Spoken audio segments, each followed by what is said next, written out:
I Spit on Your Grave. Full story. I Spit on Your Grave 2010 is a brutal revenge thriller directed by Stephen R.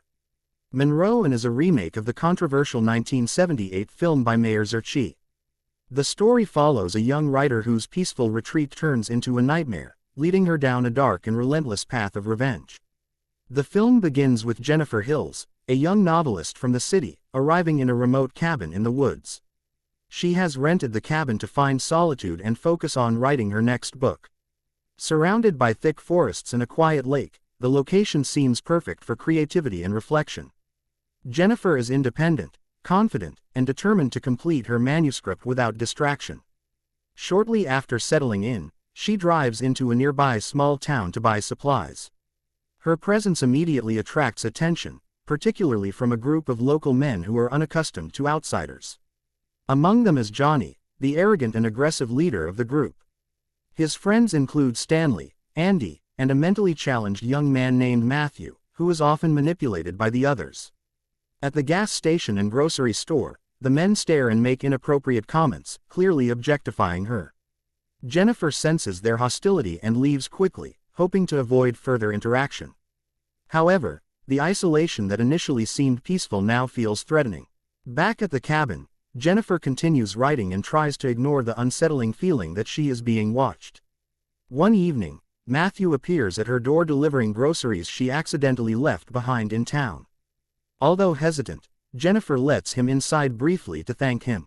Matthew seems socially awkward but not immediately dangerous. However, he becomes confused and inappropriate, misreading her kindness as romantic interest.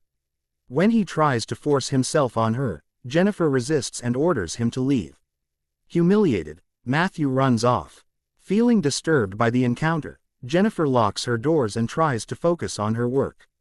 But Matthew returns to Johnny and the others, who mock him and pressure him to prove himself. Fueled by anger and toxic pride, the group decides to confront Jennifer. The situation quickly escalates into a horrifying home invasion. The men break into her cabin, terrorizing her and destroying her sense of safety.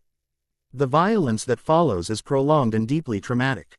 They physically assault her and wreck parts of it, using humiliation as a weapon.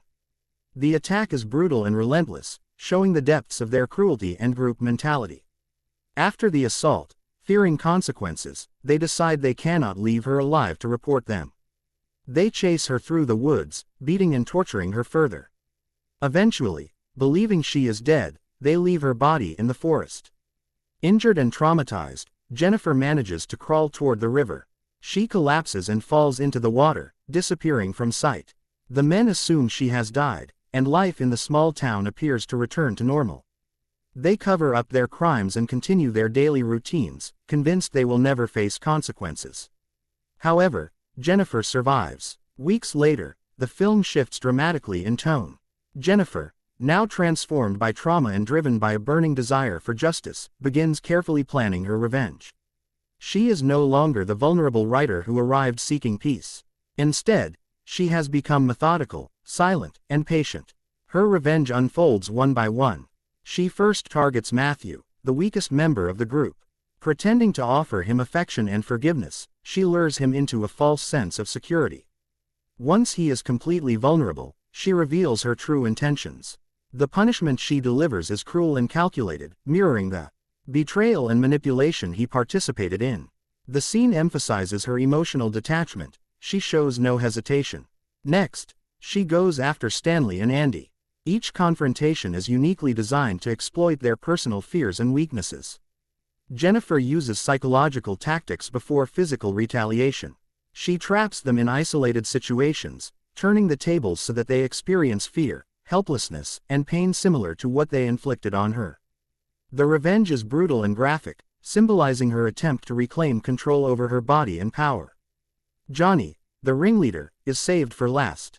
He represents the source of the violence, the arrogance, entitlement, and cruelty that drove the attack.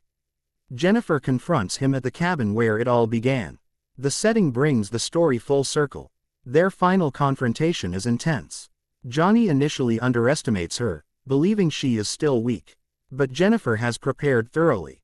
She outmaneuvers him, capturing and restraining him.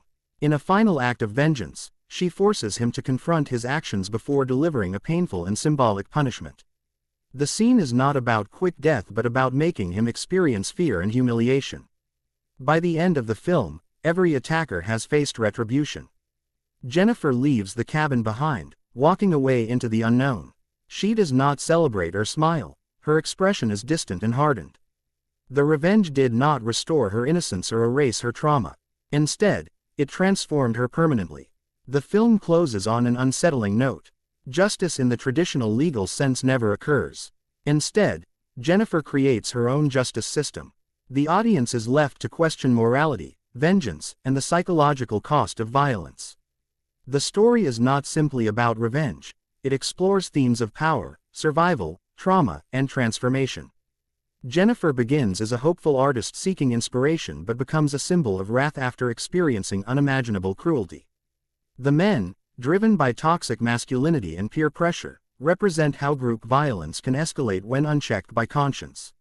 While the film is controversial due to its graphic content, its structure follows a classic revenge narrative: innocence violated, survival against odds, and calculated retaliation. The emotional shift from victim to avenger forms the backbone of the story.